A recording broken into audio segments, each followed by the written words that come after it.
When we think of the great multiple division champions, we hear the same set of names: Pacquiao, Mayweather, Canelo, Hearns, so on and so forth. When we hear about the great Puerto Rican fighters, we also hear the same names: Tito Trinidad, Miguel Cotto, Wilfred Benitez, Wilfredo Gomez, Carlos Ortiz. When we hear about the great fighters hailing from Brooklyn, New York, my hometown, we hear the same names again: Mike Tyson, Riddick Bowe, Mark Breland, Zab Judah, Paulie Malignaggi. But one name seems to always be left off of all three of these lists. In the sport of boxing, our guest is one of the best. World champion she is. In fact, she is the unified featherweight world champion. She's a world champion in 7 different weight divisions. She's the only female fighter to accomplish that. The only fighter of Puerto Rican descent to win world titles in more than 4 weight divisions. She is known as the real deal. Serrano! Puerto Rican girl from Brooklyn, born in Puerto Rico, kind of raised in Brooklyn. Half a pound knockout queen of the sport of boxing. Who is perhaps today's most accomplished champion and one of the most overlooked champions in any era of boxing history.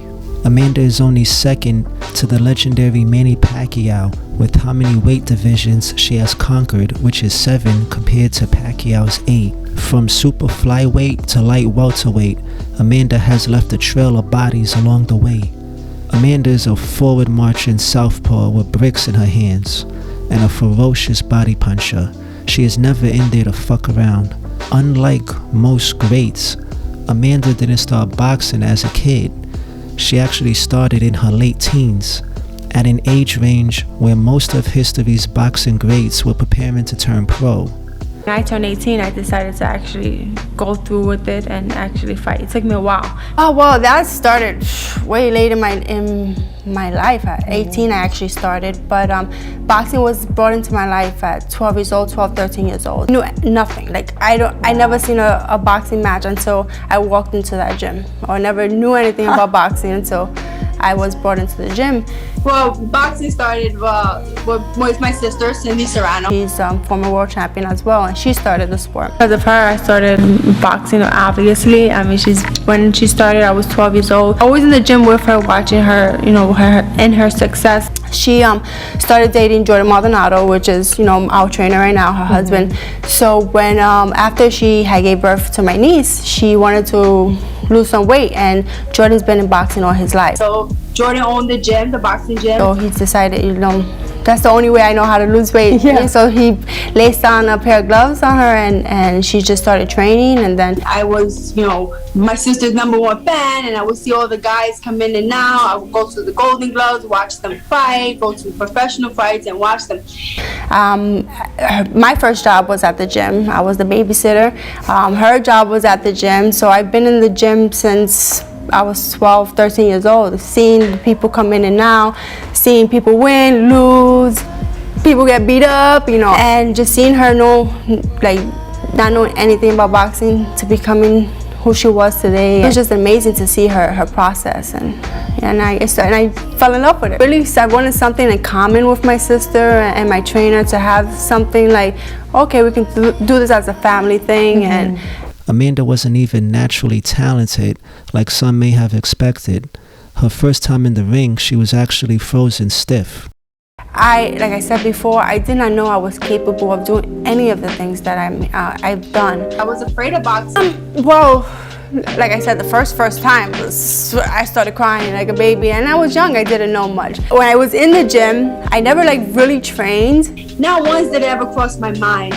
But Jordan used to have something on Saturdays, Saturday Raw, where he would just throw everybody in there for sparring. And everybody would just go and spar. And I went there, I did it twice with 2 girls. I went in there with a girl one time, and I beat her up. It was like half a round. I was like, okay, this is pretty easy, I can do this.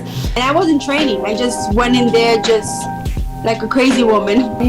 There was another girl. I did the same thing. I was like, okay. But I never trained. I knew the concept of boxing. Been watching them for such a long time, and And then he put me in there one time with a boy my age. That was a different story. I was like, wait, okay, it went more than half a round. And that changed my whole perspective of boxing. And he was fighting back. He was punching me back. And I was like, wait, this is different than what happened the last couple of times. And I started crying. And he didn't quit like the girls. And I couldn't breathe. I felt like I was dying in there. I mean, I'm a teenager. I'm young, and I wasn't expecting that. I wasn't expecting someone to be hitting me back. And I started crying in the middle of the ring. So Jordan, get me out of here. And he was like, okay. He said, but I'm gonna get you out of here, but don't you ever ask to box again. And I said, sure. I said, this is not for me. Jordan was like, what are you doing? Go out there. And I was just, I was so overwhelmed. I didn't know. I was tired. And Jordan was like, don't you ever ask to box again. And I was like, you got that. Fine by me. And then it took like 5-6 years later, when I was 18, that I decided to actually. And then after I graduated high school early in 3.5 years, and I was still working in the gym as a receptionist. I was training people here and there, and I signed up for the New York Daily News Golden Gloves in 2007, and I sent it out. And then that was the end of. I started training the same exact day I sent out that letter. Decided to sign up for it and try it out. I told Jordan, I didn't even tell him, I didn't even speak to him about it. And I just mailed it out and I told him. I said, you know what I just did? He said, what? I said, I mailed out the application for the New York Golden Gloves. He was like, what? Then he asked my sister, he said, you know about this? She was like, no. And he said, well, we're gonna start training, change up. And that's when we started training that same day. Wow. And then he told my sister, he said, secretly, I didn't know until, recently into the story, he told my sister to beat me up, to beat the sense out of me, like not wanting to box anymore. And she did, and I came back the next day, and he was like, you still want to fight? And I said, yes. And I came back, and he told me to do the same thing, and I came back, I kept coming back, and he was like, okay, you have something, and that's how my career started. And at what point did you realize you had eclipsed your sister? Because big sister is always the bully. But at what point did you start bullying the big sister? Well, when I started as an amateur, I started knocking the girls out in the amateurs, and my sister was like, wait, what? And then when it started becoming competitive and sparring, like Jordan, he actually, in the beginning, had my sister try to beat it out of me. Like, I don't want her to box. Like, just beat her up. Because I seen her struggle, and she tried to persuade me. Her and my trainer tried to persuade me not to do it, because they knew it was hard, especially that time for female boxing. There was no future for them. So he was like, no, don't do it. And when I started becoming competitive with her, they both were like, well, this is a whole different girl. And I don't know what clicked. I had no idea. But not knowing that I would be a multiple world champion, not making this as my career, I just wanted to try it. I wanted to win the Golden Gloves, and look at it, it's like no turning back now. My trainer, he pushes me to a limit where I never thought I can be pushed. For those that know me, I'm a little controversial, but there's a method to my madness. Controversial, but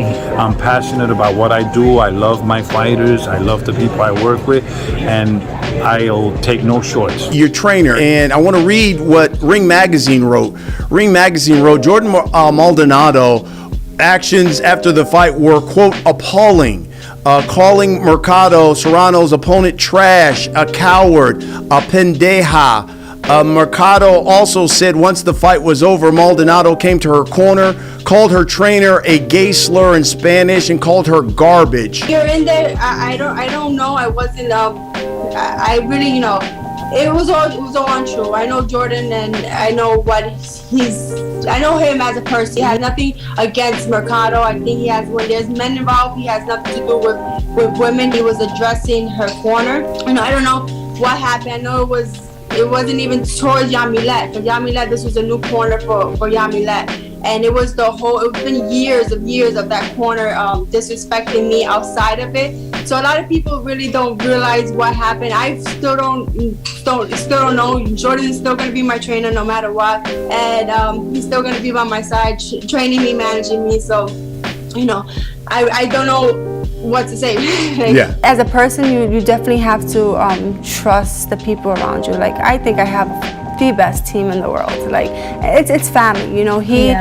Jordan, he treats me like if I'm one of his kids. My trainer, like, I feel bad for him. Like, he fights harder than any of my fights that I have for me outside of the ring, you know, because he always wants the best for us. So I think that's what you really, really need. You need a team that is positive and that is there for you, not, you know, and that will fight as hard as you're gonna fight in that ring. He's always in my head, and I'm always like, I always tell him, I say, I'm more afraid of him than any of my opponents or anybody I will ever face in that ring, because, you know, I just want to make my family proud, my team proud. Put a smile on his face and be like, you see, I told you. But mentally, he taught me how to you know, to take it in stride, like just to stay relaxed, and you can do it. Just if you put it in your mind, you put it out in the world into existence, it can happen. Have a team that believes in you more than you believe in yourself, and tells you, listen, you can do this. Then you start believing in yourself, and you be like, okay, I can, and I did.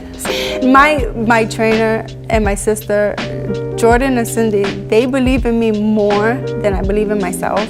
Yeah. You get into the ring with your sister, and I'm sure she didn't hold back. No, not at all. To this day, she still does it. We're so close. Like, we're great sparring partners.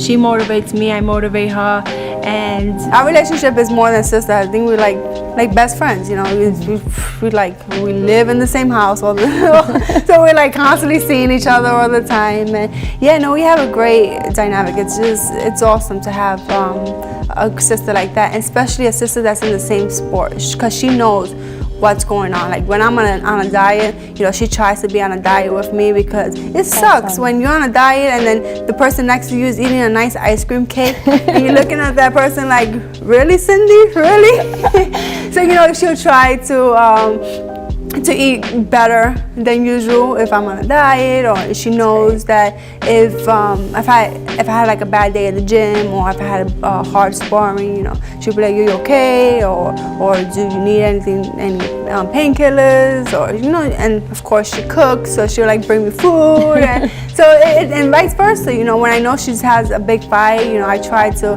help her a little bit with the kids, or I try to help her out as much as I can. And it's just awesome to have a great team behind you and positive people behind you, and you can conquer the world. All her accomplishments are due to strictly her hard work and discipline.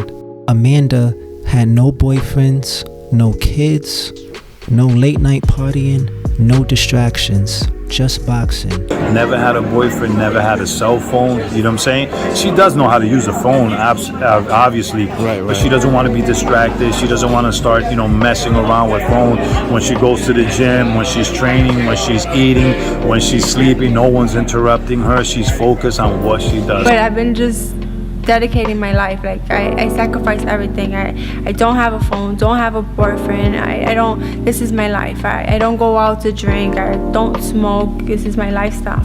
I mean, it's kind of refreshing, you know, because now everything is social media, and you consume your whole life on the phone. Like, you see people walking down the street and they're like stuck on it, and I'm like, I don't have time for that right now. You know, I want to establish myself as a woman. I want to establish my career. I want to be able to get everything that I can for my future. I don't want to, you know, have my life consumed on a 6.5-inch screen. You know, I mean, I go on it occasionally. You know, I do answer my fans.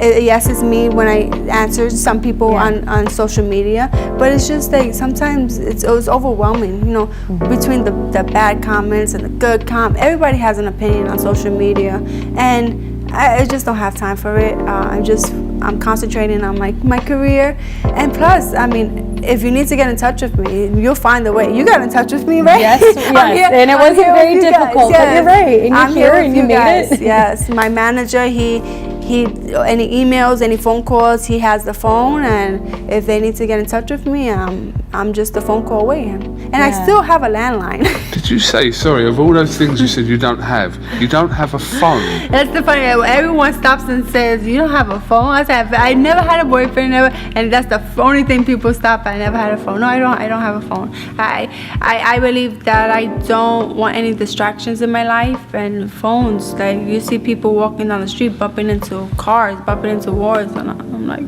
I don't need it. So, do you mean you don't have a phone when you're in camp, or No, I don't. At all? At all. So how does someone get hold of Amanda Serrano? They have my manager's number, my trainer's number, and that's where I have a landline at home. But they go through my manager and emails.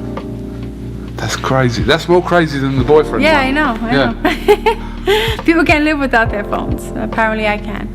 Really talented female fighters. They have used boxing and then their looks and sexuality to gain a lot of attention, to get sponsorships, recognition, all that kind of stuff. But Champ, let's be honest, you're a very good-looking woman, and you've not gone that route. So tell me why. It's not needed. I'm not a sexual person, I guess. I'm not. I don't feel like that's needed. So I pay. I go in the fight in the ring and I give it all my skills. I show my skills. I'm considered. I feel as though I'm a role model. A lot of girls in Puerto Rico started boxing because of me and my sister. And just down the street from your neighborhood in Bushwick, where there's a huge Puerto Rican influence, and I'm told that there are murals of you and your sister there. That's incredible. Yes, it's just one beautiful mural of me and my sister, like literally 2 blocks away from my home. And it's awesome to, it's on an avenue where there's a lot of shops and people pass by. Millions of people pass by every day.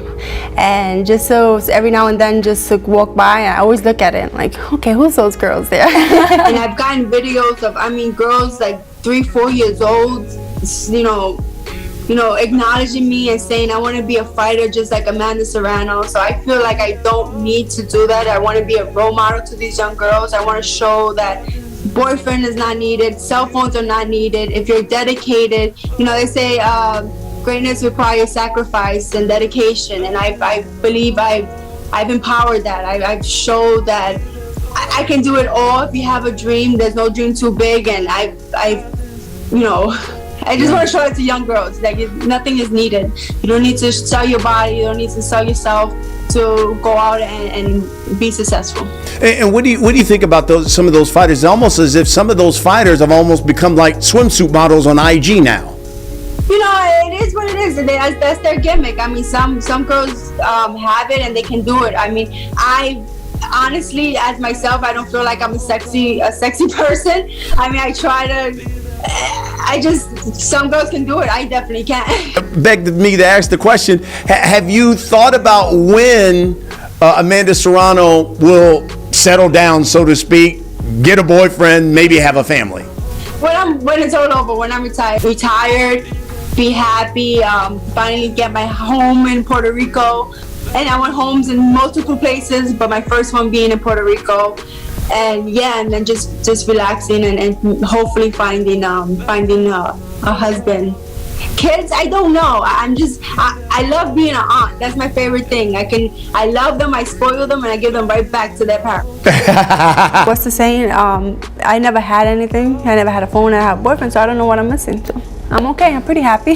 The fucked up part is, with all her skills and accomplishments, for the majority of her career, she earned low-paying paychecks, barely enough to keep the lights on. It's like day and night, black and white, between the pay cuts. I remember getting phone calls for, oh, you want to fight this girl? She wants to fight you for $500. I'm like, $500? Are you serious? I'm a 7th division world champion. If I was a man, Manny Pacquiao is an 8th division world champion. He's getting millions. Mm-hmm. All these other guys underneath, they're getting millions. I'm not even making 6 figures. I had where I was fighting for $1,500 or $1,000. In the beginning, it was like, okay, I don't care about the money. You just want to continue to win and do good as an athlete. Yeah. But at a point in your career, you're like, okay, so now I sacrifice everything. never had a 9 to 5. I mean, I train people in the gym because you have to have like a side job to be a female boxer. But it's like, when is it gonna start coming in?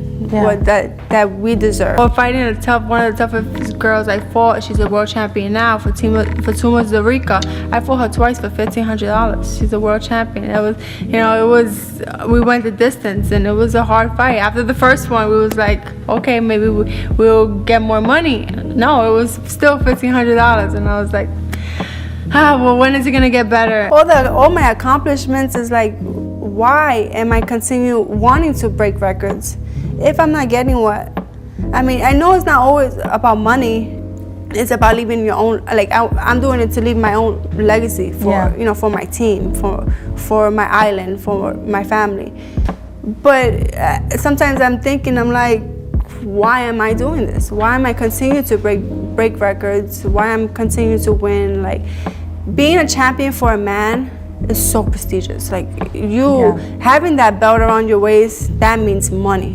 Like, that's what's like, and female, it's like I just took a picture the other day with all my WBO belts, and I have like 8 of them now, and I'm looking, and you would assume that that's like cha-ching, cha-ching, cha-ching. It means absolutely nothing in female boxing. Unlike MMA, boxing doesn't offer an equal playing field for its women's fighters. Because MMA too, they respect their women. Boxing is the only sport that, they've been here the longest, but they're like way out of style. Women boxers are forced to fight 2-minute rounds instead of the traditional 3 minutes that men fight. This kind of playing field results in less knockouts and less interest in fights. The ladies who box don't even want special treatment. They simply want an even playing field. Say what you want about him, but Jake Paul, of all people, has helped Amanda get the recognition and paychecks she more than deserves. Let's talk about that. So you were so thrilled after your last fight that you tweeted out, "I'm a millionaire." And it broke my heart to see that, because a girl like you, who's 40 some odd fights in, you should have been a millionaire a decade ago. So it's finally happening, and it's happening with a guy like Jake Paul. Like Jake Paul, a YouTuber. So now Jake Paul is not only a YouTuber, he's like a boxing pioneer, and he's also like a feminist, right? To a certain degree, what he's doing for it. And, Jake Paul, these guys took to us, they made promises, and they've done nothing more than delivered each and every single one of them. I think that with her fighting under Jake Paul, it is bringing notoriety to her. But should it have to be that way? No. She's a 7-time division world champion. She should be recognized for Amanda Serrano, not, Jake Paul is promoting or putting Amanda Serrano on. You know what I'm saying? But hey, I respect him, putting her on and her finally getting the recognition that she deserved. I'm actually happy for her. Besides me and the beef that I had with him, but overall, it's still like I'm a Amanda Serrano fan. I go to her fights, I cheer for her. She come to my fight, she cheer for me. Listen, when I started boxing, I never thought that I would see this day where women are getting 7 figures or headlining Madison Square Garden. It never passed my or my team's head or imagination. To finally, get just due for, Amanda, you know what I'm saying? And, I can't even believe this is happening. It's not even a dream, man. We never dreamt of fighting in Madison Square Garden in the main event because it was never available to women, and also a 7-figure payday. Wow. I mean, most people never thought that would happen. I was one. I mean, we were happy with just, breaking records and, getting good fights and making some money. But to actually say that, we're making 7 figures in an iconic fight, Madison Square Garden main event, where no other woman has done it. Prior to signing with Jake Paul, even working with him, I had maybe 80,000, 90,000 followers on Instagram, and after that, I'm up to 312, 313. It's not a lot, but for me it's a lot. It'll be so undeniable, and Amanda Serrano will become a household name. And I said it since day one, she's going to be on billboards everywhere. And, that's what she deserves. So it's really cool to be a part of it. Let me get my smile down. You ready for this? Because of Jake Paul, you know, he's making a change. He's definitely, it's the reason why we're making great amount of money this fight. And it all happened because of Jake Paul. You know, Jake Paul is a great advocate for boxing, for athletes in combat sports, which is really something nice to see. Jake Paul, he definitely, even in the beginning, he took a pay cut so everyone else on the card can get paid well. And that's, you know, if you like him or don't, you have to appreciate that. As a fighter, as a female fighter at that, you know, we don't get too many opportunities where we fight on Showtime pay-per-view, where we have a great platform and where we make money. And you know, he sees that, and he's a great advocate for female in sports, and I really appreciate that. And she wouldn't have got that fight without the help of Jake Paul. So he is a part of her team. He's helping her, and I'm happy to see that. But I'm hoping that with Jake Paul doing that with Amanda Serrano, I hope that a lot of the guys in boxing see that they can do the same thing with you know, women fighters, not just me, but other women fighters. Like, they can put them on like that. Yeah, the trickle effect of what this creates for the years to come is massive, and this is, you know, a historic moment that will inspire the younger generation of female boxers, and hopefully this gets all women fighters paid more in the sport, and sets a precedent and will show the world how exciting, you know, they are as fighters. Regardless of what I say, I know some fight fans will never watch or appreciate the women who fight. I can't change that, but they at least deserve to be acknowledged for their hard work and credentials, because let's be honest, if Amanda were a male, everyone would know her and celebrate her. And with her accomplishments, they may even be calling her the greatest of all time. In the world, you've talked openly about every other day. I wanted to walk away from it. It felt like it wasn't worth it. How vindicated do you feel for sticking it out and getting over those days where you maybe felt it wasn't worth it anymore? Well, the journey has been super long, super hard, but I'm glad that I stuck through. And like you said, every other day I wanted to quit. This game is hard, seriously, and we wasn't getting the respect. We wasn't getting what we deserved, the money, and I'm just so glad that it's happening now. I'm glad that I stuck through with it. I'm glad that I'm able to see a glimpse of what the future holds for us in boxing. Right now, that we've been working on in the last couple of years, that I'm like, wow, I'm in this position now. But I do it for the girls coming up in the sport. You know, I'm not in here for a lot longer. So this is something that I never, when I started my career, I never dreamt of. But this is something now that is a dream come true. People like you who says these wonderful things about me, I start to believe it more and more. And you know, I just want to be the best that I can be for myself. You know, I'm my worst critic. Thank you. You're an inspiration to us all. Thank and you. God bless. Thank you so much for having me. And I always love the words you say about me. Is just sometimes it blows my mind. Like, I still feel I'm like nobody, but when you talk and other commentators, and it just brings me back up. But thank you. I really appreciate it. Our job is to tell the truth. That's the only thing we're doing, champ. That is all.